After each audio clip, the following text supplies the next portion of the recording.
Secular पक्ष असणं वेगळं आणि सेक्युलरिझमच्या नावाखाली एक विशिष्ट प्रकारच्या लोकांचं सगळी गोष्ट सहन करणं याला सेक्युलरिझम म्हणत नाही।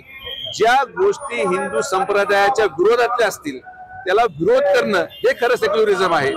देश आणि समाज सुरक्षित ठेवणं हे खरं सेक्युलरिझम आहे। मतासाठी आपल्या तत्वांसाठी लाचार ठेवणं, मतासाठी लाचार होणं हे ना संग्रामच्या रक्तात आहे, ना आमच्या रक्तात आहे, ना अहिल्यानगरचा कुठलाही मुलगा त्याला खाली बळी देणार।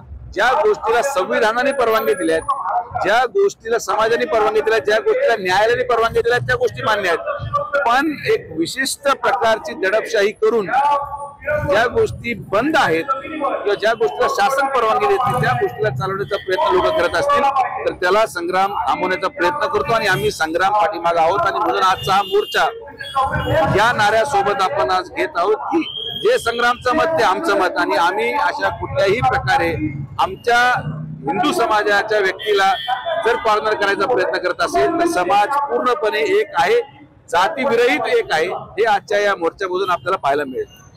मी आज या ठिकाणी संग्रामचा मित्र म्हणून आलेलो आहे। प्रत्येक माझ्या संकटामध्ये संग्राम माझ्या बाजूने उभा होता, आजही आहे, उद्याही राहणार।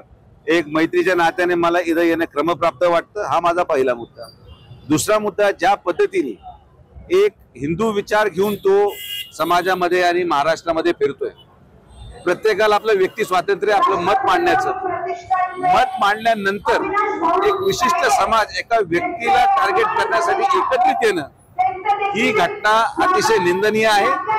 म्हणजे त्यांनी काही बोलावं तर ते मान्य आणि आज एक लोकप्रतिनिधी, जनतेतून निवडून गेलेला लोकप्रतिनिधी जर आपले विचार मांडत असेल, ठीक आहे, त्याला विरोध करायचा अधिकार आहे, पण कॉर्नर करायचा जो प्रयत्न हिंदू म्हणून करण्यात आला या विरोधात भूमिका घेण्यासाठी अहिल्यानगरचे सगळे युवक, सगळे हिंदू विचाराचे लोक एकत्रित येऊन पक्षविरहित आज या ठिकाणी संग्रामला समर्थन देण्यासाठी आलेला आहे। आणि हा विषय फक्त संग्राम नव्हे, कोणीही व्यक्ती जर हिंदू म्हणून टार्गेट होत असेल तर त्याच्या पाठीमागे एवढाच जनसमुदाय प्रत्येक गोष्ट उभा राहील अशा प्रकारचा संदेश अहिल्यानगर मधून आज आम्ही महाराष्ट्राला आणि देशाला देण्याचा प्रयत्न करत आहोत।